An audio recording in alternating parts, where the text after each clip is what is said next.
हम प्रोबेबिलिटी की स्टार्ट करने जा रहे हैं। और सबसे पहले प्रोबेबिलिटी के बारे में आप इंटरमीडिएट क्लासेस में आप जानते हैं। अब हम बात करेंगे, उस पर ज़्यादा डिस्कशन नहीं करेंगे। एक्सपेरिमेंट, कोई भी ऑपरेशन अगर करने जा रहे हैं और उस ऑपरेशन के दौरान जो है हमारा कुछ आउटकम्स मिलता है, मतलब रिजल्ट्स मिला, एक ऐसा एक्सपेरिमेंट जिसमें रिजल्ट मिले, आउटकम्स मिले, वो एक्सपेरिमेंट्स कहलाएगा। और जैसे यहाँ पे हम जो आउटकम्स की बात करेंगे, आउटकम का मतलब ये हुआ कि आपको क्या रिजल्ट आता है। जैसे सपोज करिए कि अगर एक कॉइन को अगर टास्क करते हैं तो निश्चित रूप से मालूम है कि वो रिजल्ट कुछ ना कुछ देगा, वो एक्सपेरिमेंट आपको रिजल्ट्स देगा, आउटकम्स देगा। और कौन कौन सा आउटकम्स देते हैं? हेड देगा एंड टेल देगा। इसी एक्सपेरिमेंट की हम बात करते हैं। जब किसी एक्सपेरिमेंट में जितने हो सकता है कि बहुत सारे पॉसिबल आउटकम्स मिले, मान लीजिए अगर दो कॉइन एक साथ उछाला जाए तो दोनों कॉइन के कितने पॉसिबल आउटकम्स हैं या कितने पॉसिबल रिजल्ट्स हैं, उसी पे हम डिस्कशन करेंगे। उसी की सहायता से हम जो है प्रोबेबिलिटी को डिफाइन करते हैं। तो जो सबसे महत्वपूर्ण जो चीज है जिस पे प्रोबेबिलिटी डिपेंड करता है वो है सैंपल स्पेस। तो सैंपल स्पेस आपको समझना है। किसी भी दिए हुए एक्सपेरिमेंट के जितने पॉसिबल आउटकम्स है, द सेट ऑफ, पहली बात है कि सैंपल स्पेस एक सेट होगा और उस सेट में उतने एलिमेंट होंगे जितने उस दिए हुए एक्सपेरिमेंट के आउटकम्स होगा। आउटकम्स करने मतलब कि रिजल्ट होगा। तो नाउ वी डिफाइन जो है the set of all outcomes of an experiment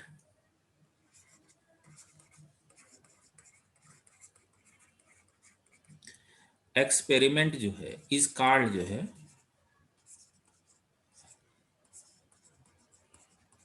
sample space. किसी भी एक्सपेरिमेंट का तो इट इज डिनोटेड बाय, सबसे पहले आप जानना है कि सैंपल स्पेस एक सेट से डिनोट करते हैं। अभी हमने बताया कि एक सेट से डिनोट करते हैं एस।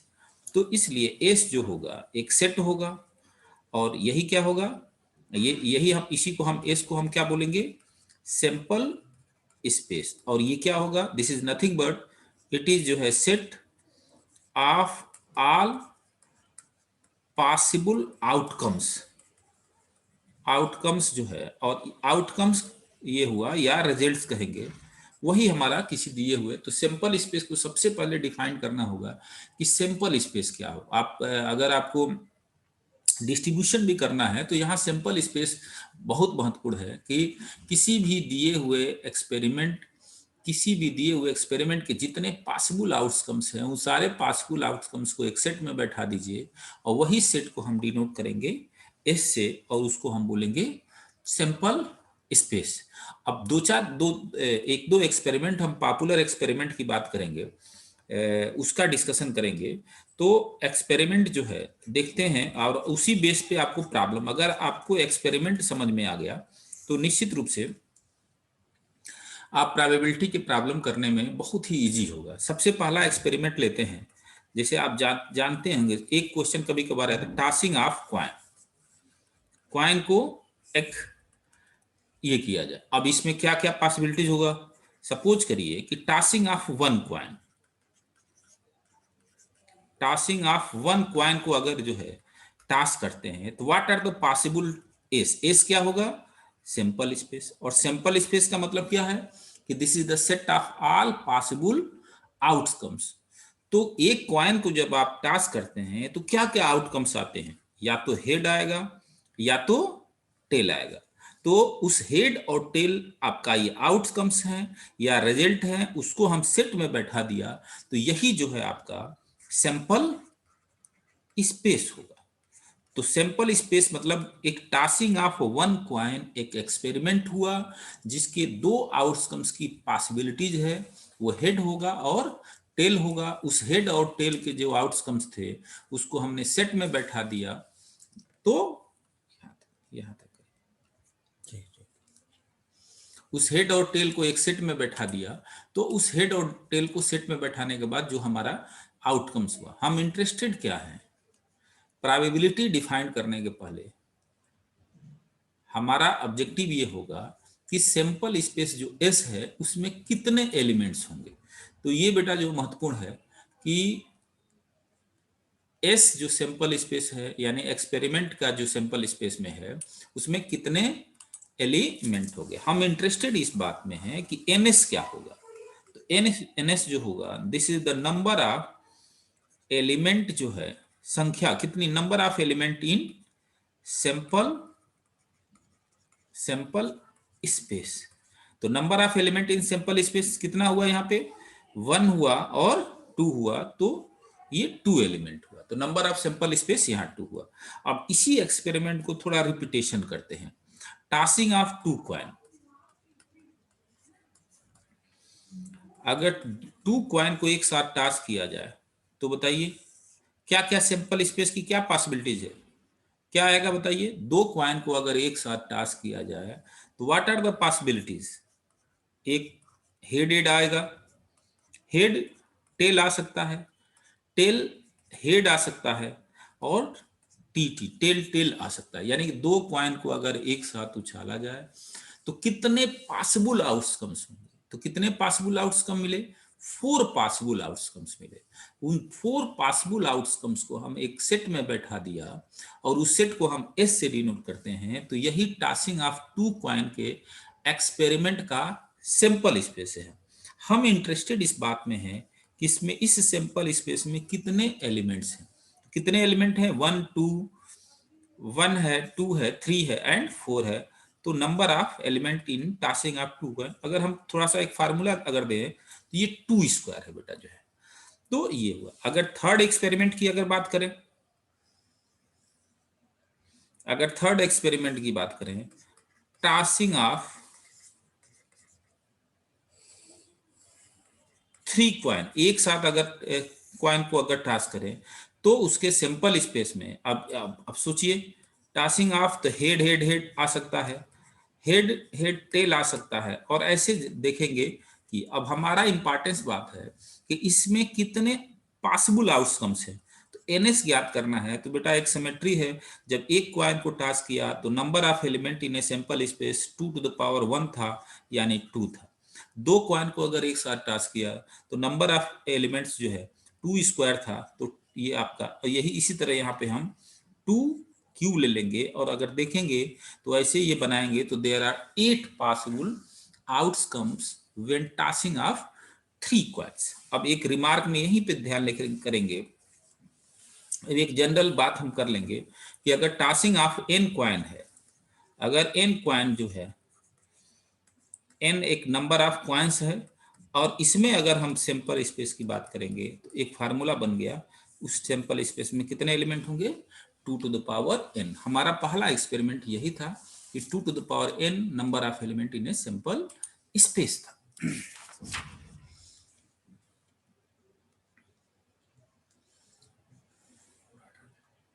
सभी हटा दो।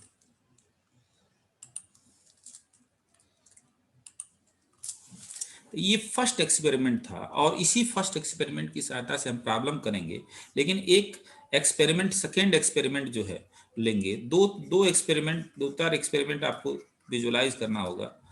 टासिंग ऑफ डायस, ऐसे मालूम है कि एक डायस होता है जिसके जो है, आप जो डायस जो भी होगा उसके 6 जो है फेसेस होते हैं, और 6 फेसेस में क्या होते हैं, 1 होगा, 2 होगा, 3 होगा। इसको शार्ट में आप लूडो भी बोलते हैं। उस लूडो में अगर देखोगे 6 फेसेस होते हैं, 1 2 3 4 5 एंड 6 होगा। तो अगर टासिंग ऑफ फर्स्ट यही है कि अगर एक डायस को अगर टास्क किया जाए, टासिंग ऑफ ए सिंगल डायस, तब उसके कितने पॉसिबल आउटकम होंगे। तो या तो 1 आएगा, या तो 2 आएगा, या तो 3 आएगा। तो 1 2 4 5 6 हुआ। तो ये आपका सिंपल स्पेस हुआ टासिंग ऑफ डायस में। अब इसके सिंपल स्पेस में कितने एलिमेंट हुआ, 6। अब ये इसी को रिपीटेशन करते हैं, टासिंग ऑफ बेटा जो है 2 डायस टुगेदर। एक चीज ध्यान देना है, डायस के केस में जब दो डायस या 3 डायस की अगर बात करते हैं तो एक वर्ड ध्यान देना है कि 2 डायस को एक साथ टास्क किया जाए, या दो डायस को अलग अलग टाइम पे टास्क किया जाए, सैंपल स्पेस में बात करेंगे, एक ही एलिमेंट की बात करेंगे। तो अगर ध्यान दीजिएगा, टू डायस को साइमल्टेनियस टास्क किया जाए तो क्या आ सकता है? अब पेयर बन के आएगा निश्चित रूप से। फर्स्ट में 1 आ सकता है, 1 1 आ सकता है, फिर ये 1 2 है। तो अगर सिंगल 1 लिया जाए तो 1 का कितने पेयर बनेंगे, ये बेटा ध्यान देना होगा। 1 3 बनेगा, और ये 1 4 बनेगा, और 1 5 बनेगा, और ये 1 6 बनेगा। इसी तरह सिमिलरली 1 2 3 4 5 6, 1 का 6 फेसेस के साथ जितने भी नंबर हैं उनके साथ पेयर लिया तो 6 आउटकम्स मिले। उसी तरह 2 के साथ बनेंगे तो 2 1 2 2, और 2 3 2 4, और 2 5 एंड 2 6। इसमें भी देखेंगे यहां से लेके यहां तक 6 है, यहां से लेके यहां तक 6 है। हम इसमें इंटरेस्टेड नहीं है। अब इंपॉर्टेंस इस बात का है कि इसके सिंपल स्पेस में कितने एलिमेंट होंगे। तो एनएस जो होगा, जिस तरह वहां फार्मूला बनाया था कि दो कॉइन को अगर एक साथ टास्क किया जाए तो number of element in a simple space आपका 2 to 2 स्क्वायर था। इसी तरह बेटा यहाँ पे अगर number of element when the tossing of 2 dice करेंगे तो 6 स्क्वायर होगा। ध्यान देना, एक डायस को टास्क किया जाए तो 6 हुआ, दो डायस को टास्क किया जाए तो 6 स्क्वायर हुआ, और दैट इज 36 हुआ। अब एक जनरल रिमार्क हम फार्मूला बना लिया जाएगा। बताइए क्या होगा कि tossing of n dice together या अलग अलग भी करके करेंगे, तब उसके सैंपल स्पेस में कितने एलिमेंट होंगे? N dice. अगर एक साथ 3 डायस को टास्क किया जाए, 4 डायस को टास्क किया जाए तो कितने एलिमेंट होंगे? 6 to the power n। तो अगर हम आपसे कहें कि 3 डायस को टास्क किया जाए तो 6 to the power q element आपके आएंगे। तो ये बहुत फेमस एक्सपेरिमेंट होता है। इसी से रिलेटेड काफी क्वेश्चंस आते हैं कॉइन के केस में, डायस के केस में। अब इसी की सहायता से हम सबसे पहले जो है बात करेंगे जो है, ठीक है ना। तो किसी प्रोबेबिलिटी की डिफाइन करने की बात करते हैं। तो प्रोबेबिलिटी हमेशा दिए हुए किसी एक्सपेरिमेंट के लिए होता है। मतलब कोई एक्सपेरिमेंट जब करते हैं, उसी एक्सपेरिमेंट में से कुछ इवेंट्स जो आप इवेंट चाहते हैं, उस इवेंट की प्रोबेबिलिटी होती है, और जो कि ऑलरेडी पहले से आप जानते होंगे। तो हम एक डिफिनीशन, एक सिंपल वे में हम बात करते हैं कि प्रोबेबिलिटी ऑफ इवेंट ई ध्यान दीजिएगा, ई एस को सिंपल स्पेस से रिप्रेजेंट करेंगे, और ई को हम इवेंट जो है किसी घटना को घटने की प्रोबेबिलिटी, कितनी उसकी प्रोबेबिलिटी होगी। तो प्रोबेबिलिटी को हम पीई से डिनोट किया जाए तो एन ई अपान एन एस। अब देखिए क्या करिए कि किसी की प्रोबेबिलिटी अगर ज्ञात करना है ना, तो दो चीज, सबसे पहले दो सेट ज्ञात फाइंड कर लीजिए।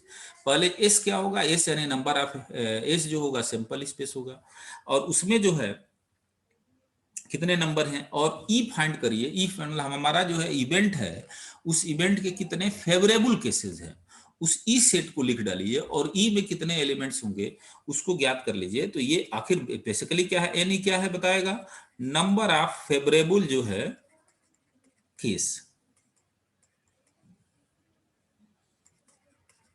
टू इवेंट जो है ई, और क्या है, और कितने पॉसिबल आउटकम्स हैं। तो नंबर ऑफ ऑल जो है पॉसिबल आउटकम्स, यानी सैंपल स्पेस में जितने जो होगा।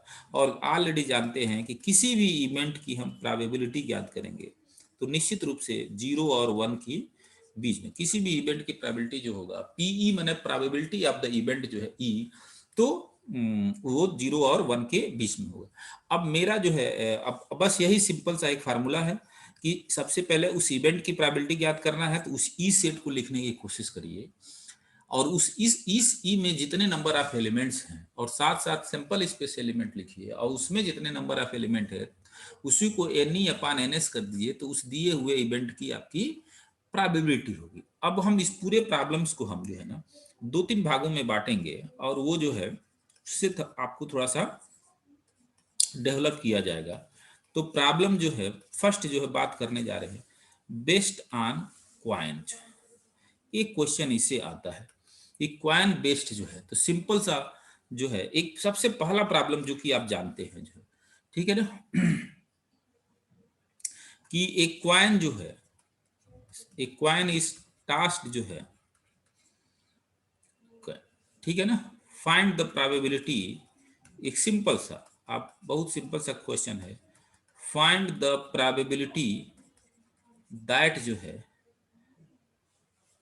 हेड कम्स, मतलब सिंपल सा बात है। तो अभी आपने बताया कि एक बहुत सिंपल सा क्वेश्चन है, अब इसी से इंटरेस्ट आपका डेवलप किया जाए। अभी आपने बताया एक क्वाइन को टास्क किया जाए, तो सबसे पहले एक क्वाइन को टास्क किया जाए, एस लिखने की कोशिश करिए बेटा। एस क्या है आपका, एस क्या है इस केस में, हेड एंड टेल है। और अगर एस लिख दिया आपको, तो एनएस में कितने एलिमेंट है पहले से मालूम है, 2। एंड जो है, एंड ई लिखिए, क्या कह रहा है कि जब एक क्वाइन को अगर टास्क किया जाए तो हेड आने की प्रोबेबिलिटी, तो हेड आने की मतलब इसमें कितनी कितनी जगह हेड है, तो वही फेवरेबल केसेस है।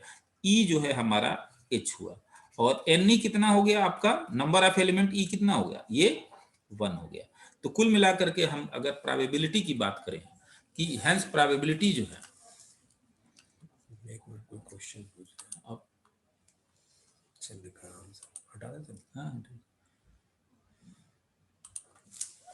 अब हेंस प्रोबेबिलिटी उस केस में क्या हो जाएगी बेटे, एक क्वाइन को अगर टास्क किया, तो अभी अब बताया कि एन ई अपान एन एस, यानी एन ई में कितना एलिमेंट था 1, और एस में कितना एलिमेंट था 2। तो अगर मैं आपसे कहूं कि एक क्वाइन को अगर टास्क किया जाए तो हेड आने की प्रोबेबिलिटी 1/2, और ऑलरेडी जानते हैं कि टेल आने की भी प्रोबेबिलिटी क्या होगी, 1/2। और यही हेड और टेल दोनों को ही प्रोबेबिलिटी है, अगर दोनों को ऐड किया जाए तो वो 1 आ जाएगा। अब एक नोटेशन ध्यान देंगे हम, यूज करेंगे, अब धीरे धीरे आपको इंटरेस्ट डेवलप किया गया। तो ये जो है पीई का मतलब है कि प्रोबेबिलिटी जो है आपका, probability of an event, event E, अगर यहां बेटा जो है ध्यान देना, पी ई बार, पीई कंप्लीमेंट बोलते हैं इसको बेसिकली। तो प्रोबेबिलिटी जो है,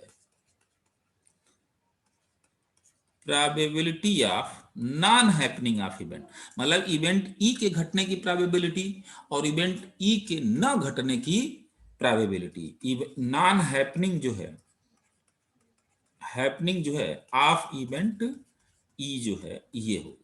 मतलब ई के, जैसे सपोज करिए कि अगर एक क्वाइन को अगर टास्क किया जाए तो हेड आने की प्रोबेबिलिटी आपको मालूम है 1/2।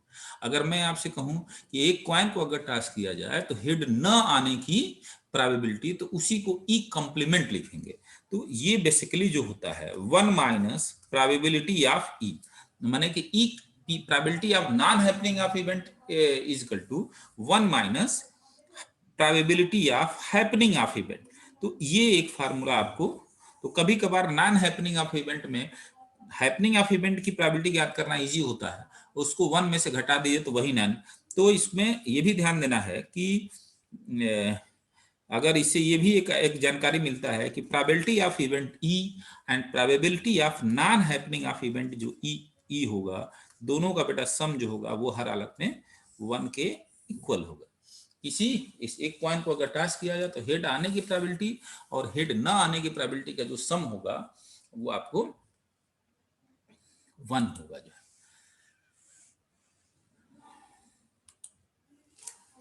अब चलिए, अब मैं क्वेश्चंस आपसे लिख रहा हूं और आप सभी लोग फ्रिक्वेंटली जो है आप जो है, अब मैं धीरे धीरे इंटरेस्ट दे रहा हूं। 2 क्वाइन को अगर टास्क किया जाए, 2 क्वाइन आर टास्क जो है,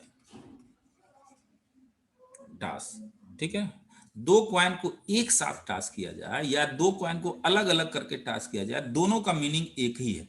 यहां अलग क्वेश्चन नहीं बनता है। जब 2 क्वाइन टास्क टुगेदर या 2 क्वाइन टास्क जो है अलग अलग करके भी, तो फाइंड द प्रोबेबिलिटी जो है, find the probability that at least जो है, at least 1 head comes, find the probability that at least 1 head come। तो अब सबसे पहले सभी लोग बताइए इसको कि अगर 2 क्वाइन को एक साथ टास्क किया जाए तो find the probability that at least one head comes. तो सबसे पहला क्या काम करिए कि सिंपल स्पेस लिखिए और उसके बाद इवेंट लिखने की कोशिश करिए। ई क्या होगा? एटलीस्ट वन हेड कम। करिए आप लोग सभी लोग।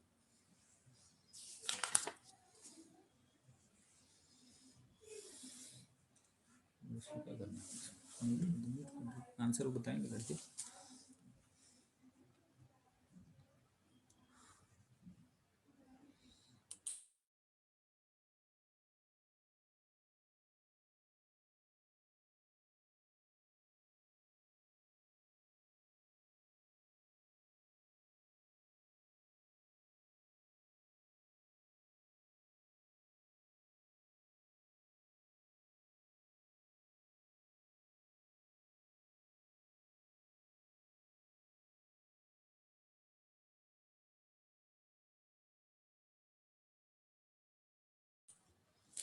चलिए, सभी लोगों ने आंसर सही दिया है।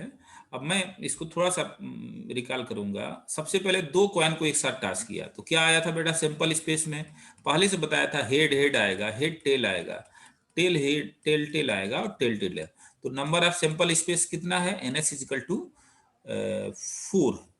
अब पहले से मालूम है।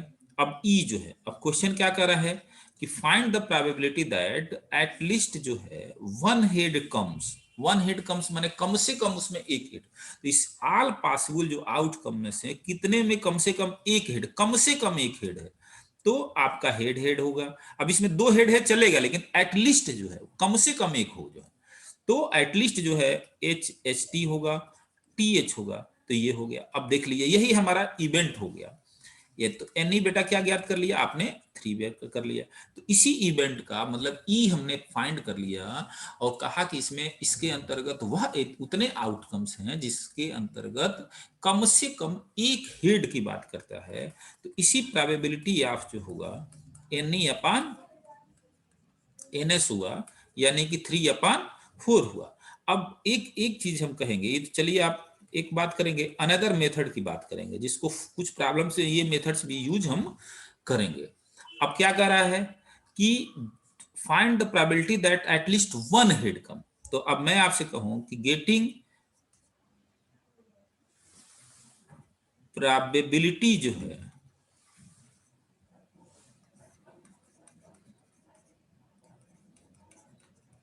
प्रोबेबिलिटी ऑफ गेटिंग जो है one head, at least one head, ध्यान दीजिएगा, अगर वो कंप्लीमेंट वाला यूज करे, is equal to 1 minus probability of no head.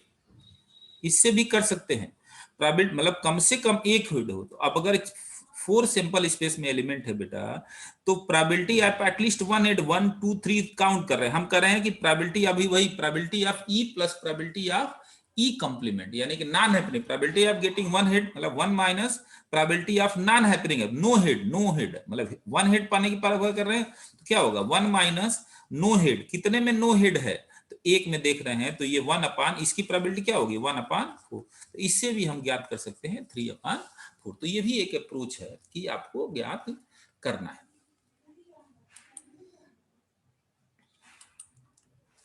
चलिए, अब इसी अप्रोच से आपका जो है गेट जो है 09 का क्वेश्चन है। देखिए, अभी हम क्वाइन पे ही बात करेंगे बेटा। जो है कि इफ 3 क्वाइन आर टास्क जो है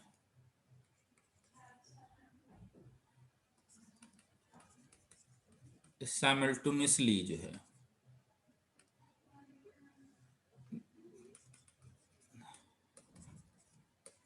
find the probability of getting जो है एटलीस्ट वन हेड। तो बताइए प्लीज सभी लोग इसको करिए और इसका आंसर बताइए।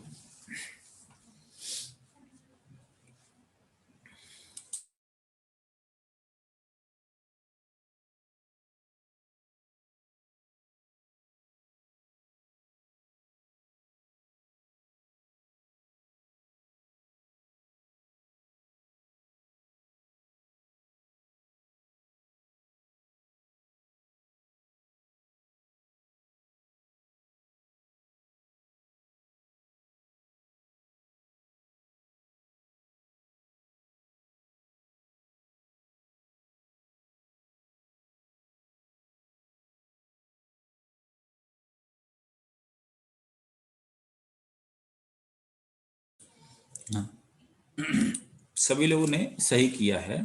अब देखिए 3 कॉइन्स को अगर टास्क किया जाए तो 3 कॉइन को अभी बताया था कि नंबर ऑफ सैंपल स्पेस कितने होंगे, 3 कॉइन को यानी कि 2 क्यू होंगे और 8 होंगे। अब हम क्या करते हैं, probability of getting at least one head. अब उस दूसरे से हम ई नहीं लिख रहे हैं, प्रोबेबिलिटी जो है ऑफ गेटिंग जो है वन हेड, तो probability of getting one head का मतलब क्या हुआ, one minus probability of no head. तो अगर ध्यान दो बेटा, अगर 3 कॉइन को अगर एक साथ टास्क करते हैं तो एक ही जगह ऐसा आएगा जो नो हेड आएगा। कौन कौन सा होगा, जब टी टी टी आएगा। तो नो हेड आने का मतलब क्या हुआ, ई नो हेड की प्रोबेबिलिटी, मतलब केवल एक जगह है तो उसकी प्रोबेबिलिटी क्या होगी 1/8। तो ये हो गया बेटा 7/, तो ये आपका गेट में क्वेश्चन आया था, तो 7/8 इससे से। और उस तरह सिंपल स्पेस लिखते और ई लिखते और फिर वो बनाते तो थोड़ा सा लेंदी प्रोसेस होता। तो ये भी एक अप्रोच है जो है। तो ये नेक्स्ट क्वेश्चन।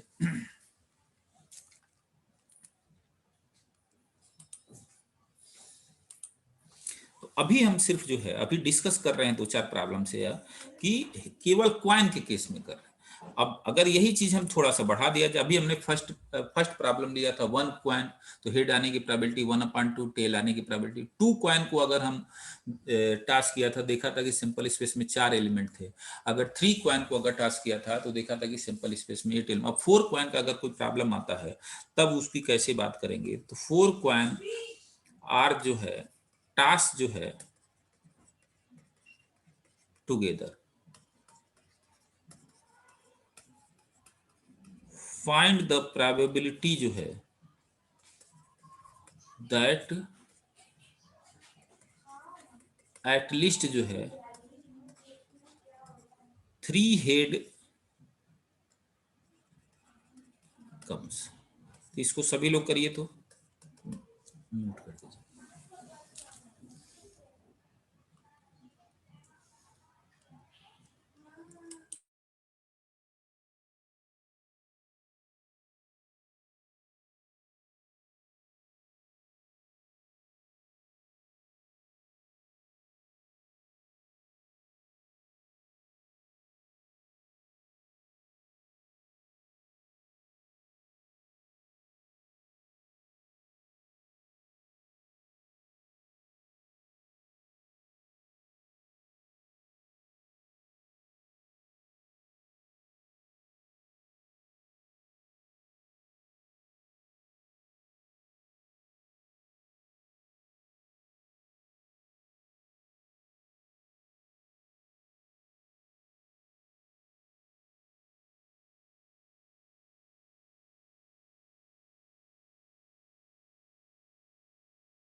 तो काफी लोगों ने अच्छा किया है, जिसका 5/16 आ रहा है वो आपका आंसर जो है सही है, यानी कि 5/16। कैसे, अब देखिए 4 क्वाइन को अगर हम, तो अब एक साथ लिखना तो संभव है नहीं। 4 क्वाइन को अगर टास्क किया जाए तो मालूम है कितने नंबर ऑफ सिंपल स्पेस क्या हो गए, 2⁴। तो ये कितना हो गया बेटा, ई 16। अब ये कह रहा है कि ई लिखने की कोशिश करिए, ध्यान देना है 4 क्वाइन को अगर टास्क किया जाए तो कम से कम 3 हेड आ जाए। तो एक पॉसिबिलिटीज बेटा देख लो, आपको क्या लिखोगे, head head head and tail. यही सिचुएशन होगा कि कम से कम 3 हेड इसमें है। अब क्या होगा कम से कम 3 हेड में, ऐसा क्या, इसी चीज को मूवमेंट करते हैं कि कितनी बार पॉसिबिलिटीज हो सकती है। इसी टी को इधर इधर, टी को इधर देखोगे बेटा, टी यहां रखा गया ना, तो इसको रिप्लेस कर दो इस 3 जगह पे, तो अलग अलग जो है आपका एक हेड हेड मिलेगा, इधर शिफ्ट कर दिया तो टी एच मिलेगा। फिर इस टी को यहाँ यहाँ करो तो एक और आउटकम्स मिलेगा, टी एच एच मिलेगा। फिर इस टी को बेटा यहाँ फर्स्ट कर दो तो टी एच एच एच मिलेगा। और एक देखोगे बेटा जो है कि सभी में एटलीस्ट कम है ना, तो हो सकता है चारों हेड हेड आ जाए तो चलेगा, उससे कोई दिक्कत नहीं है। 1 2 3 4 एंड, तो ये नंबर ऑफ फेवरेबल केसेस है वो 5 है। तो इसलिए प्रोबेबिलिटी ऑफ इवेंट ई जो हो गया वो कितना हो गया, NE/NS। तो ये बेटा देखोगे कि 5/16 हो गया। तो ये जो हमने प्रॉब्लम लिया था कि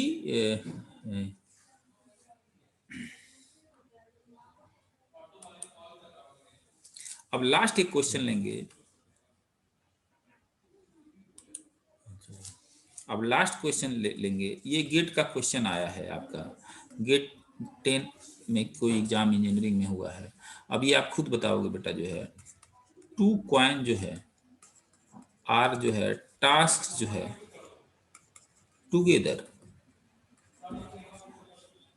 ठीक है। फाइंड द, बहुत सिंपल सा क्वेश्चन है, find the probability that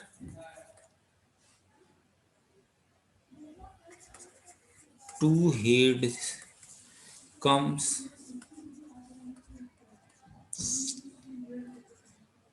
to head comes. बहुत सिंपल सा क्वेश्चन है, बताइए इसका, सभी लोग इसका आंसर बताइए। तो ये गेट का क्वेश्चन है।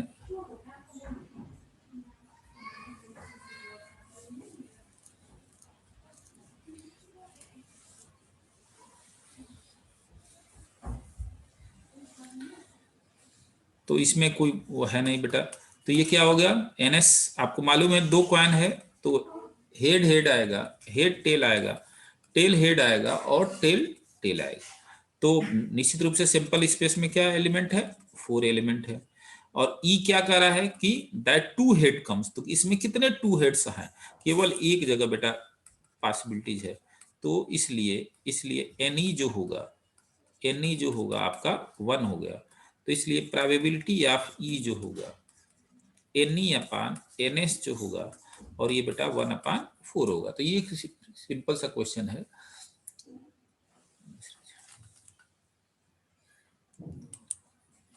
अब लास्ट क्वेश्चन करेंगे, ये भी गेट का क्वेश्चन है आपका, कि अब कि a fair coin is tossed जो है, फेयर क्वाइन इज जो है tossed 4 times, then what is the probability जो है that 2 heads and 2 tails will result।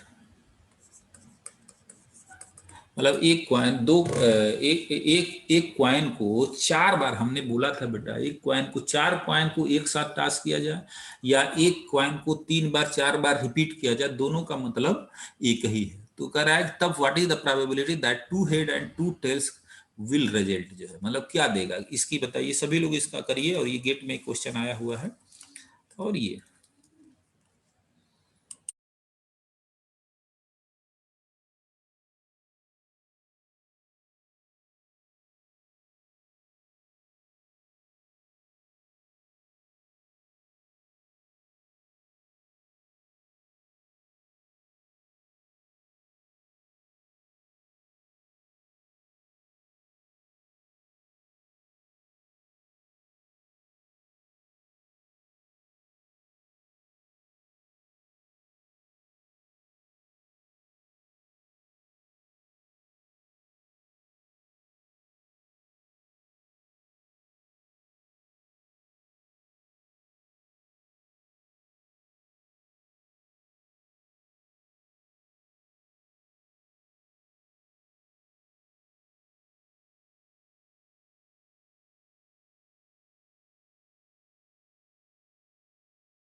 इसका देखो बेटा, इसमें काफी लोगों ने थोड़ा सा दिक्कत किए हैं, कुछ लोग मात्र 1-2 लोग सही किए हैं, और वो इसका आंसर है 3/8 ये है। लेकिन अब कैसे होगा, अब चलिए, एक फेयर क्वाइन को टास्क किया 4 टाइम्स, तो हमने अभी आपको बताया था कि एक क्वाइन को 4 बार टास्क करिए या 4 क्वाइन को एक साथ टास्क करिए, दोनों का मतलब यहाँ पे सेम होता है, अलग नहीं है।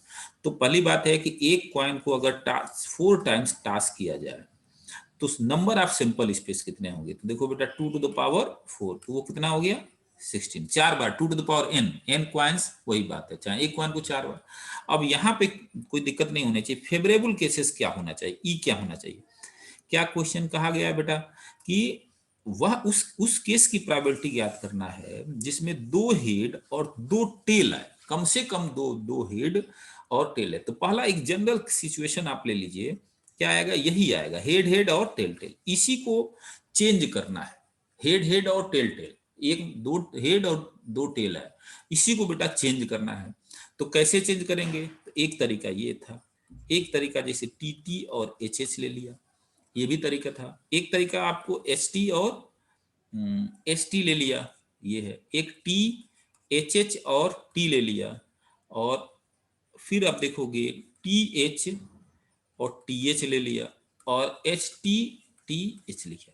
तो अगर ध्यान से देखना बेटा, ये 1 2 3 4 5 6, इससे ज्यादा नहीं बनेगा। इसमें 2 हेड 2 टेल है, इसमें 2 हेड 2 टेल है, इसी 2 नंबर को आपको चेंज करना, इधर रीअरेंज करना है, तो उससे नंबर ऑफ फेवरेबल केसेस। तो अगर आप ध्यान से देखिए तो एन में कितना एलिमेंट है, 6 होगा। तो देयरफॉर जो है प्रोबेबिलिटी ऑफ ई जो होगा एन ई अपान एन एस होगा, यानी 6 अपान 16 होगा, यानी कि 3 अपान 8 होगा। तो ये बेटा ये केस हुआ जो है। तो ये अभी हमने प्रॉब्लम जो आपको किया, क्वाइन बेस का प्रॉब्लम किया गया। अब क्वाइन बेस के प्रॉब्लम किया, और दूसरा केस का जो प्रॉब्लम आता है तो वो है प्रॉब्लम जो है बेस्ड ऑन डायस, प्रॉब्लम जो है बेस्ड ऑन डायस। और पहले से बेटा मालूम है कि डायस की सिचुएशन का मतलब क्या है कि उसके सैंपल स्पेस में कौन कौन से एलिमेंट होते हैं, 1 होता है, 2 होता है, 3 होता है, 4 होता है, 5 होता है और 6। और नंबर ऑफ एलिमेंट अगर 1 डायस है तो कितने होते हैं 6, और अगर 2 डायस है, 2 डायस को साइमल्टेनियसली करते हैं तो 6 स्क्वायर, अगर n डायस को साइमल्टेनियसली करते हैं तो वो क्या नाम है 6 टू द पावर। इसी बेस पे ज्ञात करके सबसे प्राइमरी फर्स्ट जो है क्वेश्चंस है वो इससे रिलेटेड, अब डायस से रिलेटेड, जैसे हमने लास्ट लेक्चर पे अभी हमने जो प्रॉब्लम लिया था सिर्फ और सिर्फ क्वाइन बेस पे लिया था।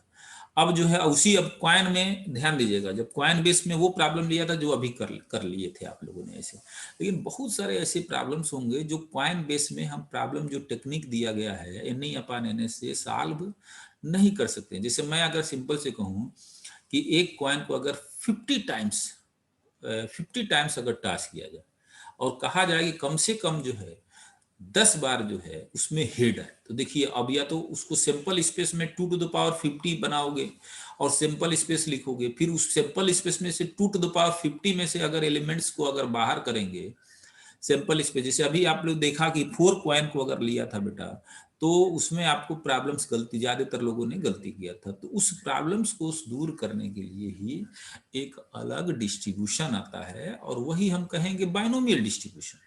तो बाइनोमियल डिस्ट्रीब्यूशन बेसिकली डिस्ट्रीब्यूशन वह है जो कुछ स्पेशल टाइप के प्रॉब्लम्स को सॉल्व करने के लिए, तो वहां पे हम डिस्कस करेंगे ये बात है कि अगर एक कॉइन को 50 टाइम्स किया जाए, 15 टाइम और 10 टाइम्स अगर हेड आने की प्रोबेबिलिटी, तो वहां एक सिंपल सा फार्मूला है nCr p to the power n minus r से ज्ञात कर लेंगे।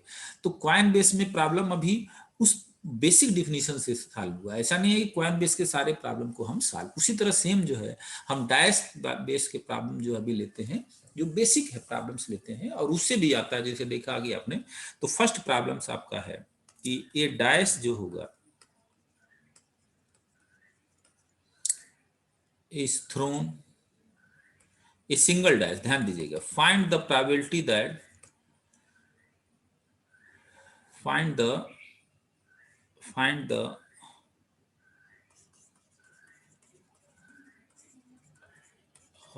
probability that 2 comes on dice. तो बहुत सिंपल सा क्वेश्चन है, वो हम केवल प्रॉब्लम आपको समझाने के लिए लिख रहे हैं। मालूम है एस जो होगा 1 है, 2 है, 3 है, 4 है, 5 है, 6 है, तो कह रहा है 2 आने की प्रोबेबिलिटी। तो 2 आने की प्रोबेबिलिटी वो ऐसा थोड़े, 2 आने की प्रोबेबिलिटी क्या होगी, मतलब ई जो होगा वो बस सिंपल सा 2 होगा। तो देयरफॉर प्रोबेबिलिटी ऑफ ई मतलब हुआ कि 1/6। तो बल्कि प्रोबेबिलिटी ऑफ 2 नहीं, बल्कि मैं आपसे कहूं कि अगर एक डायस को अगर एक बार टास्क किया जाए तो 1 आने की प्रोबेबिलिटी, जैसे अगर मैं आपसे कहूं PE1 मतलब 1 आने की प्रोबेबिलिटी आपको 1/6 हुआ। P2 माने 2 आने की प्रोबेबिलिटी, एक सिंपल सा 2 ही मतलब 2 आने की प्रोबेबिलिटी भी 1/6 हुआ। 3 आने की प्रोबेबिलिटी, तो अगर एक डायस को एक साथ टास्क किया जाए तो उसके किसी भी एक एलिमेंट 1 आने 2 आने जिसे की प्रोबेबिलिटी 1/6 है। तो ये तो सिंपल सा क्वेश्चन हुआ, इसमें कोई वो नहीं है। अब इससे कॉम्प्लिकेटेड क्वेश्चंस कैसे बनेंगे उसको हम देखेंगे।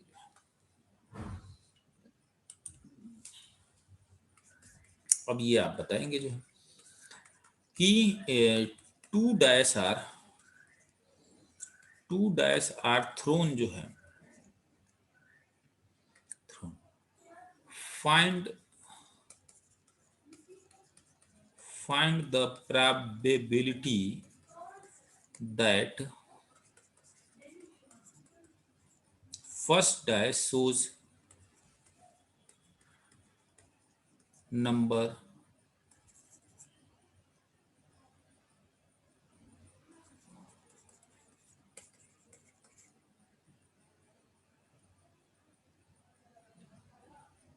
greater than 4 and second dice shows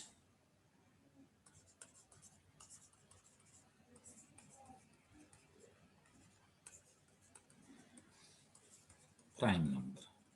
अब थोड़ा सा इसमें टिपिकल क्वेश्चन करें। अभी हम क्या कर रहे हैं कि दो डायस को एक साथ टास्क किया जाए, तो उस इवेंट की प्रोबेबिलिटी दर्शाइए जिसमें एक डायस में वह संख्या है जो 4 से ज्यादा हो और दूसरा डायस में क्या आ जाए, एक प्राइम नंबर हो। तो सभी लोग बेटा इसको करिए। तो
शुरू कर दीजिए आप भी। तो जैसे क्या नाम है कि टू डायस को अभी आपने देखा, देखिए इसमें काफी लोगों ने अच्छा भी किया है और कुछ लोग जो है, तो ये 1/6 इसका वो है आपका जो है आंसर जो है। लेकिन कैसे आता है, अगर आप देखा कि दो टू डायस आर थ्रोन जो है, दो डायस को अगर किया गया, तो दो डायस को अगर बेटा किया गया तो उसके नेम सैंपल स्पेस में कितने एलिमेंट होंगे, 6 स्क्वायर। तो 6 स्क्वायर का मतलब क्या हुआ, 36। अब क्वेश्चन ये उठता है कि अब यहाँ पे ध्यान देना है बेटा। अब सबसे पहले ध्यान देना है कि प्राइम नंबर जो है, डायस में जो प्राइम नंबर है वो क्या होता है। प्राइम नंबर ध्यान देना बेटा 2 से स्टार्ट होता है। सबसे जो लिस्ट प्राइम नंबर होता है पॉजिटिव, वो 2 होता है। तो कौन कौन से प्राइम नंबर होता है, 2 होगा, 3 होगा, 5 होगा, और चूंकि 6 तक जाना है तो 2 2 3 5 यही प्राइम नंबर होता है डायस के केस में। 7 भी प्राइम होगा तो 7 लेकिन डायस में नहीं है। तो अगर आपसे कहा जाए कि नंबर ऑफ फेवरेबल केसेस आपका क्या है, तो कह रहा है कि पहला ध्यान देना है कि 2 डैश को अगर एक साथ उछाला जाए तो पहले डैश में ग्रेटर देन 4, तो 4 से ज्यादा नंबर कौन कौन सा है, 2 ही है। 4 से ज्यादा कौन सा नंबर है डैश के केस में, एक 5 है और एक है 6 है। तो कह रहा है कि पहला जो डैश हो वो 4 से ज्यादा हो तो यानी 5 हो, और सेकेंड डैश में वो प्राइम नंबर हो। तो क्या प्राइम नंबर होगा, तो 5 का 2 के साथ बनेगा, 5 का किसके साथ बनेगा, 3 के साथ बनेगा, 5 का किसके साथ बनेगा, 5 के बाद। अब फर्स्ट नेक्स्ट, अब 4 से ज्यादा कौन सी संख्या कौन सा है, 6 है। 5 के बाद 6, अब ये क्या है, ये प्राइम नंबर, जैसे इस तरफ 5 के साथ 3 बना तो इसी तरह 6 के साथ ये भी 3 बनेगा, तो 3 प्राइम नंबर है। तो 6 2 बनेगा बेटा, 6 3 बनेगा, और 6 5 बनेगा। तो अगर आप देखेंगे तो इसलिए नंबर ऑफ फेवरेबल केसेस क्या हो गया आपका, एन इज इक्वल टू कितने होंगे, 6 हो गया। तो देयरफॉर प्रोबेबिलिटी जो हुआ एन ई अपान एन एस हो गया, यानी 6/36 हो गया, यानी 1/6 हो गया। तो ये इस प्राप्त किया हुआ तो आपका ये हो गया।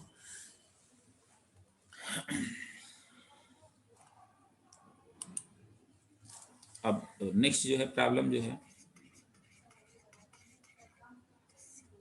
अब ये ध्यान देना बेटा, गेट का प्रॉब्लम है जो है, ठीक है। तो हम ये कहने जा रहे हैं कि ए फेयर जो है डायस जो है इस task 2 times, fair dash is tossed 2 times, find the probability जो है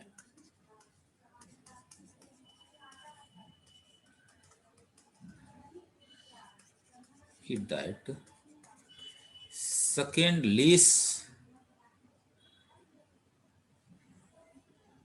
रिजल्ट जो है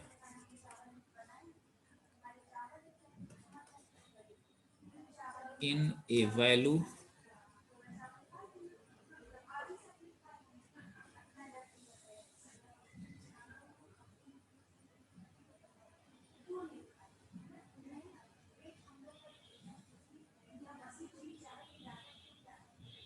क्या हुआ?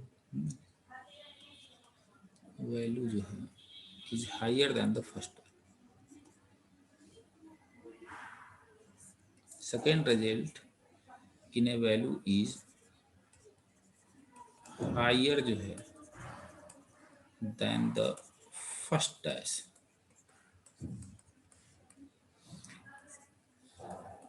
ये ध्यान देना बेटा, क्या कर रहा है कि एक fair dice is tossed 2 times, एक डायस को 2 बार हम टास्क कर रहे हैं। अब ये क्या कर रहे हैं कि जो सेकेंड जो है, find the probability that second result in a value is higher than the first dash. मतलब कहने का मतलब है कि सेकेंड डैश की जो संख्या है वो फर्स्ट डैश की संख्या से ज्यादा है। तो इस केस में प्रोबेबिलिटी आपको ज्ञात करना, फाइंड करना है, मतलब फर्स्ट सेकेंड डैश फर्स्ट से ज्यादा हो जाए। तो इसकी इसका आंसर बताइए।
चलिए इसका जो है आंसर काफी लोगों ने अच्छा दिया है, 5/12 है जो है इसका आंसर जो है आपका 5/12। कैसे, क्वेश्चन क्या है, एक fair dice is tossed 2 times, तो 2 बार टास्क किया गया तो नंबर ऑफ एलिमेंट डायस क्या है 6 स्क्वायर है यानी 36। इसमें कोई क्वेश्चन नहीं, मेन फेवरेबल केस बनाने की है।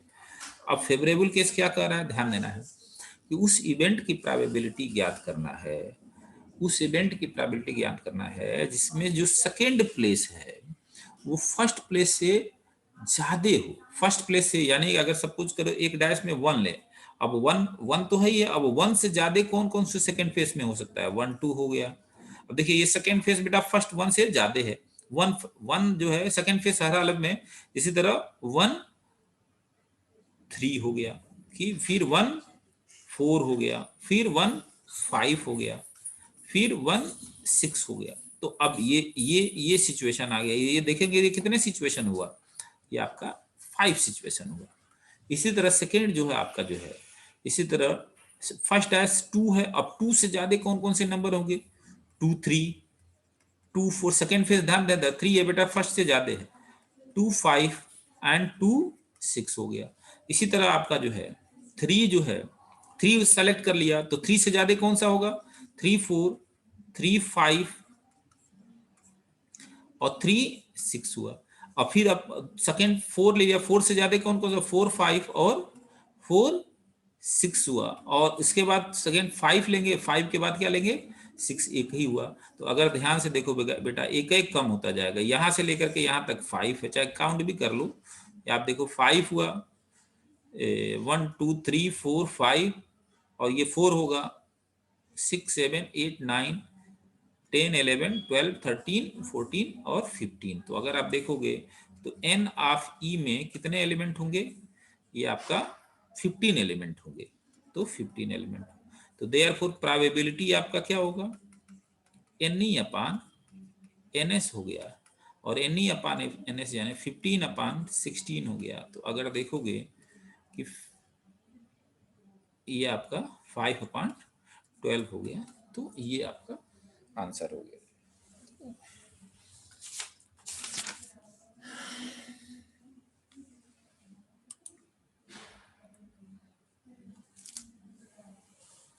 अब एक नेक्स्ट प्रॉब्लम लेंगे और ये फिर ये आपका डायस का प्रॉब्लम समाप्त होगा। बेसिक क्वेश्चंस, ये भी गेट का क्वेश्चन ही है आपका, ठीक है ना। एंड अनबायस्ड जो है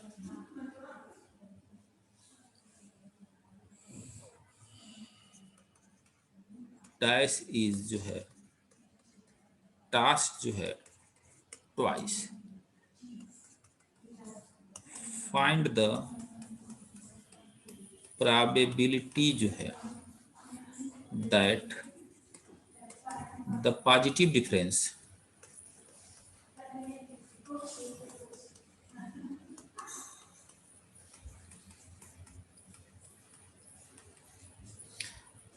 पॉजिटिव डिफरेंस, ध्यान दीजिएगा मतलब ये क्या हुआ, bigger minus smaller between two number is 2। तो इसको आप बताइए, सभी लोग इसको बताएं।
सभी लोगों ने आंसर जो है सभी लोगों ने सही किया है।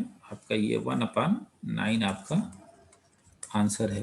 अब सैंपल स्पेस जो है आपका मालूम है, 2 पॉइंट को अगर टास्क किया जाए तो एन एस कितना है आपका बेटा 6 स्क्वायर यानी 36 है। ई आप कह रहे हैं कि find the probability that positive difference between two number is 6 2। Positive difference between two number bigger minus smaller. तो कौन कौन से ऐसे नंबर्स हैं जो 2 पॉइंट को एक साथ टास्क किया जाए तो उनका डिफरेंस 2 आएगा। तो देखो बेटा एक आएगा 6 4 आएगा, इसका डिफरेंस कितना है 2 है। 5 3 आएगा, फिर 4 2 आएगा और फिर बेटा क्या है 3। पॉजिटिव डिफरेंस है, माइनस डिफरेंस नहीं पूछ रहा है, पॉजिटिव डिफरेंस। डिफरेंस पूछता तो फिर और भी हो सकता है, 1 3 भी हो सकता है, लेकिन पॉजिटिव डिफरेंस तो इसलिए एन ई जो होगा आपका, एन ई आपका यहाँ पे 1 2 3 4 हो गया बेटा। तो इसलिए प्रोबेबिलिटी ऑफ द इवेंट जो होगा एन ई अपान एन एस जो होगा और दैट विल बी 4/36। अब देखोगे बेटा 1/9, तो ये आपका 46 होगा।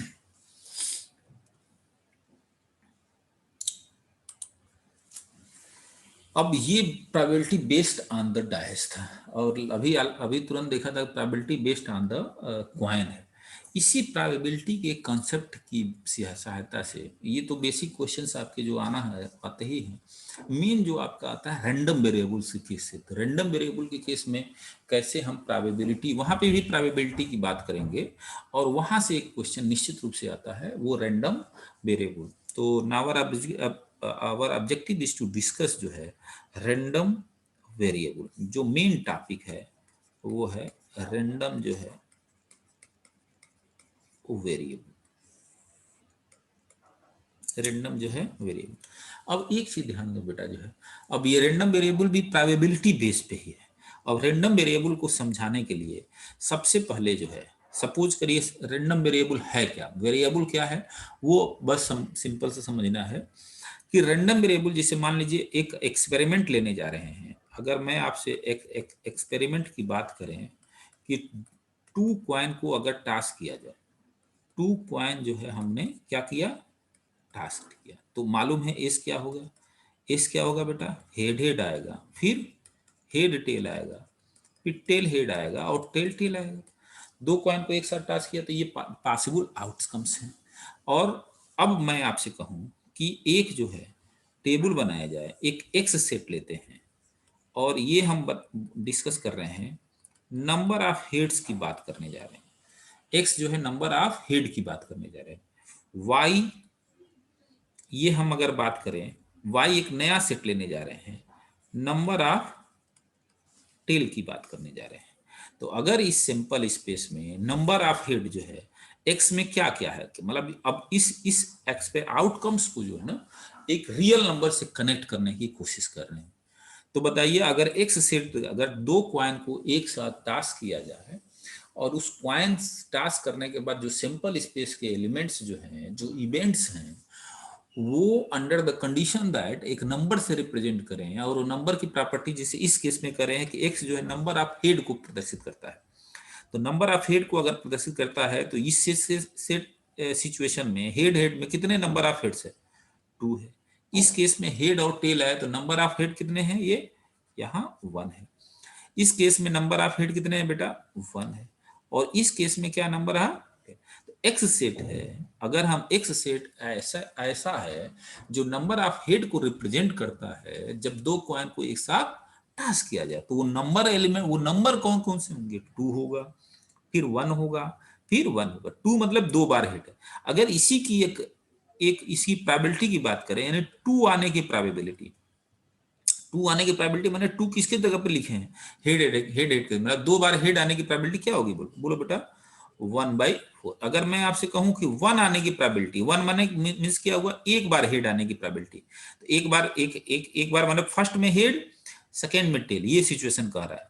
तो 1 आने की प्रोबेबिलिटी, एक में हेड आने की प्रोबेबिलिटी, तो यहाँ पे भी बेटा 1 है तो ये 1/2, ये 1/4 भी है, और एक यहाँ पे भी 1 है ना, तो यहाँ पे भी 1/4 ही होगा, 2 हो जाएगा। तो इसी तरह टेल आने की कोई भी हेड ना आने की प्रोबेबिलिटी P0, अगर P0 की बात करें, कोई भी हेड ना आए, तो क्या इसकी भी क्या होगी 1/4। अगर इसको बेटा सबको सम करेंगे ना, तो निश्चित रूप टोटल प्रोबेबिलिटी के, तो कुल मिलाकर के जब किसी एक्सपेरिमेंट के आउटकम्स को एक रियल नंबर से कनेक्ट करते हैं, तो वही जो सेट कहलाता है आपका रैंडम वेरिएबल कहलाता है। तो यही जो सेट जो था रैंडम वेरिएबल है। रैंडम वेरिएबल जो है एक ऐसा सेट है जिसके अंतर्गत बैठा हुआ हर एक एलिमेंट रियल नंबर है, जो किसी न दिए हुए एक्सपेरिमेंट के आउटकम को रिप्रेजेंट करता है। अगर ये दूसरे केस में नंबर ऑफ टेल्स कहें, तो नंबर ऑफ टेल्स कितने हैं? 0 हुआ। नंबर ऑफ टेल्स कितने हैं? 1 हुआ बेटा। नंबर ऑफ टेल्स कितने हैं? 1 हुआ। नंबर ऑफ टेल्स कितने हैं? 2 हुआ। तो बस यही है। तो random variable is the set of real number connected with the, तो ये हम कह सकते हैं कि रैंडम वेरिएबल जो है, रैंडम जो वेरिएबल जो है इस सेट ऑफ रियल नंबर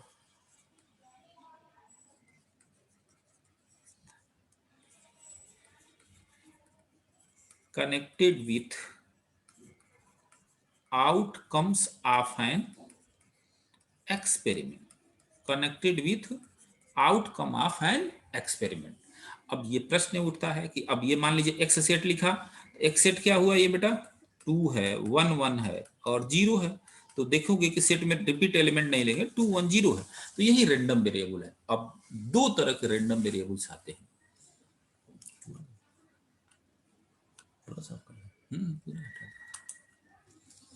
दो तरह के रैंडम वेरिएबल, अगर two types of random variable अगर हम बात करेंगे, तो दो तरह के रैंडम वेरिएबल की बात हम करते हैं, और उसी पे थियरी जो है आपको डिस्कस करना है।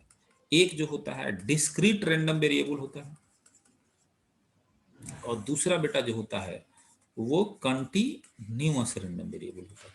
अब एक चीज ध्यान देना है, डिस्क्रीट रैंडम वेरिएबल में क्या होगा कि ये ध्यान दीजिए, रैंडम वेरिएबल एक सेट है। अब सेट में, सेट के अंदर एलिमेंट्स जो है अगर अलग अलग डिस्क्रीट हो, अलग अलग टाइप का हो, जैसे 1 है, 2 है, 3 है, 4 है, ये अगर ऐसे हैं तो ये डिस्क्रीट है। जैसे अगर टोकरी लिखा जाए, टोकरी में आम रखा हुआ है, तो आम अलग अलग कर सकते हैं, तो वो डिस्क्रीट है।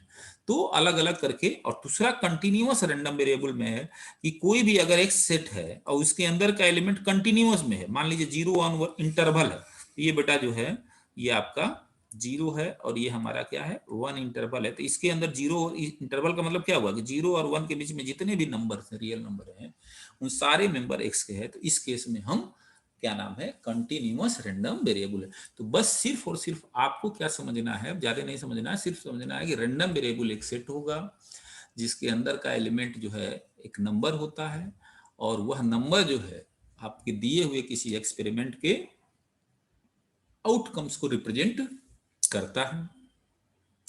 और दूसरा है कि रैंडम वेरिएबल दो तरह के होते हैं, एक डिस्क्रीट रैंडम वेरिएबल होगा, यानी वह रैंडम वेरिएबल जिसके अंदर जो सेट होगा उसके एलिमेंट्स अगर अलग अलग टाइप के दिखे तो वो डिस्क्रीट रैंडम वेरिएबल होगा। और कंटिन्यूअस होगा, उस सेट के जो भी एलिमेंट होगा एक continuous real time interval base में होगा, तो वो कंटिन्यूअस रैंडम वेरिएबल होगा। अब इसी पे थियरी जो है हम डिस्कशन करेंगे जो है। तो नेक्स्ट जो है हमारा जो है प्रोबेबिलिटी डेंसिटी फंक्शन।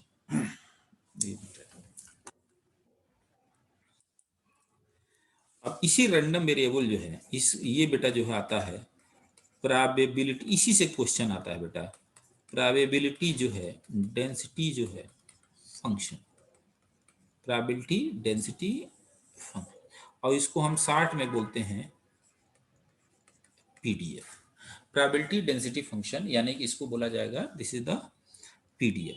प्रश्न नहीं उठता है कि प्रोबेबिलिटी, ध्यान दीजिएगा कि ये प्रोबेबिलिटी डेंसिटी फंक्शन जो है ये पीडीएफ जो होगा वो सिर्फ चीज है only for continuous random variable होगा, डिस्क्रीट के लिए ये नाम नहीं है। अगर पीडीएफ होगा तो निश्चित रूप से वो एक कंटिन्यूअस रैंडम वेरिएबल होगा। तो ये जो है continuous random, only for continuous random variable होगा, सिर्फ डिस्क्रीट के लिए प्रोबेबिलिटी फंक्शंस बात करते हैं, वो बात की बात करेंगे। तो अगर जो है लेट एक्स बी, अब पीडीएफ क्या कहलाता है, ए फंक्शन जो है, ऐसे ध्यान दो बेटा, a function F of X जो है is said to B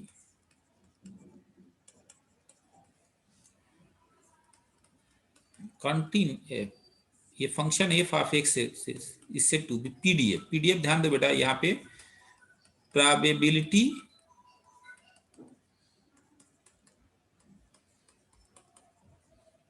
density जो है function of continuous random variable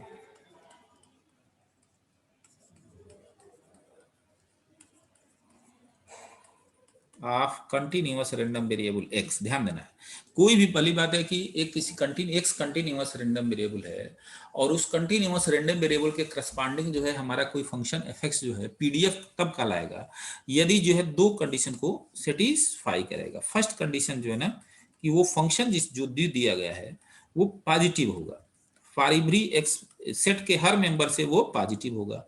और दूसरा जो है माइनस इंफिनिटी से infinity F x d x जो होगा 1 होगा। और ये ध्यान देना बेटा जो है ना, इस ये जो है बेसिकली जो है ना उस रैंडम वेरिएबल टोटल जो है प्रोबेबिलिटी की हम बात करते हैं। जैसे ये है पूरा रियल नंबर की अगर बात किया जाए तो पूरा रियल नंबर क्या होगा, ये माइनस इंफिनिटी से प्लस इंफिनिटी। तो माइनस इंफिनिटी से इंफिनिटी की जो टोटल वैल्यू है, तो मेन कंडीशन यही है कि कोई भी फंक्शन किसी दिए हुए रैंडम वेरिएबल का पीडीएफ तब कहलाएगा जब माइनस टोटल प्रोबेबिलिटी जो होगा माइनस इंफिनिटी से plus infinity F x d x की वैल्यू 1 होगी। और वो फर्स्ट जो है ये तो हमेशा ही होगा, वो पॉजिटिव होगा एक्स के सेट के हर मेंबर से। तो फर्स्ट क्वेश्चन यही आता है कि अगर एक क्वेश्चन दे दिया जाता है और कहा जाता है कि ये पीडीएफ है कि नहीं, तो पीडीएफ तब होगा जब वो पीडीएफ की कंडीशन को क्या करेगा, सेटिस्फाई करेगा। तो इसी से हम जो है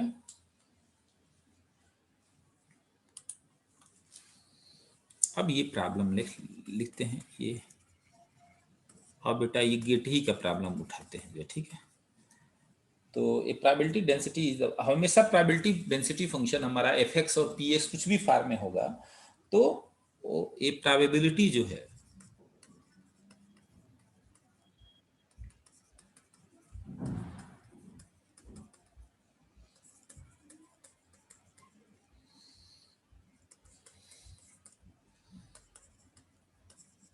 ईज ऑफ द फॉर्म जो है P X is equal to जो है K E to the power minus alpha mod of X है। बेटा ध्यान देना है, मॉड ऑफ एक्स है और एक्स जो है बैठा है माइनस इंफिनिटी से इंफिनिटी। द वैल्यू ऑफ के इज 0.5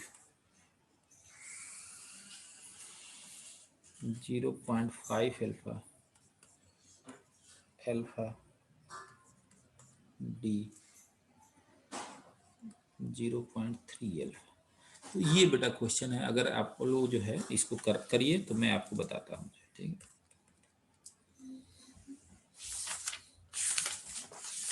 सभी लोग इसको आंसर दीजिए।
चलिए देखो बेटा, इसका आंसर जो है, बात की बात है, ये तो देखोगे ये आपका 0.5 अल्फा हो, लेकिन एक देखिए ये प्रोबेबिलिटी डेंसिटी फंक्शन दिया गया है, पीडीएफ दिया गया है, ये ध्यान देना मॉड एक्स है। अब इसी तरह पूछा जाता है कि ये पीडीएफ है, तो अभी आपने बताया कि ना, हमने बताया था कि पीडीएफ की क्या कंडीशंस होनी चाहिए, कि टोटल प्रोबेबिलिटी हर हालत में माइनस इनफाइनाइट से infinite P x d x की वैल्यू 1 होनी चाहिए। अब इसी से सेल्फ एफ एक्स की जगह पे पी एक्स दे दिया बेटा। अब माइनस इन्फिनिटी से इन्फिनिटी यही हो, टोटल प्रोबेबिलिटी यही पीडीएफ की कंडीशन है। फर्स्ट पा वो तो पॉजिटिव की बात ही होगा ही जो है। तो K E to the power minus mod of X. अब यहाँ पे अगर आपको दिक्कत आएगी आपको इंटीग्रेशन की। अब ये ध्यान दो बेटा कि अब ये माइनस इन्फानाइट से infinite e to the power minus alpha mod x d x is equal to 1। ये थोड़ा ऊपर वाला मैसेज हटा दें।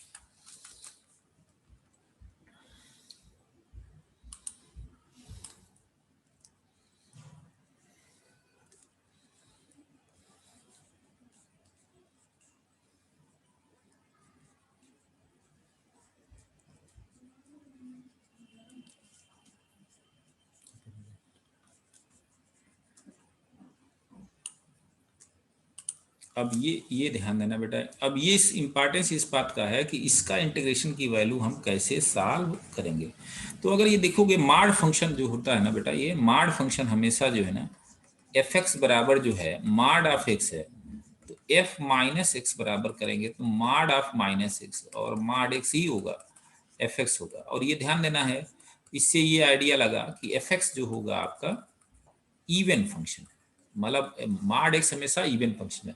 तो एक इंटीग्रेशन की प्रॉपर्टी होती है ना, माइनस इनफाइनाइट से इनफाइनाइट जो भी हो, माइनस ए से ए है, अगर इवन फंक्शन है तो वो 2 टाइम्स आ जाता है। तो ये 2 टाइम्स आप 0 से इनफाइनाइट कर सकते हैं और E to the power minus a mod of X और डी एक्स बराबर 1 हो जाएगा। तो 2 ऑफ के जो है 0 से इनफाइनाइट, और 0 से इनफाइनाइट जब 0 से ज्यादा हो तो मॉड एक्स पॉजिटिव है बेटा, तो मॉड एक्स जो होता है एक्स हो जाता है। तो ये मॉड की भी प्रॉपर्टी यहाँ पे यूज हो गया है। तो ये 2 टाइम्स, अब इस बेटा इसको इंटीग्रेट करेंगे तो ई टू द पावर माइनस ये, और ये जो ध्यान देना है ये माइनस अल्फा होगा, और ये 0 से इनफाइनाइट होगा, दिस विल बी 1। नीचे वाला मिटा दिया जाए।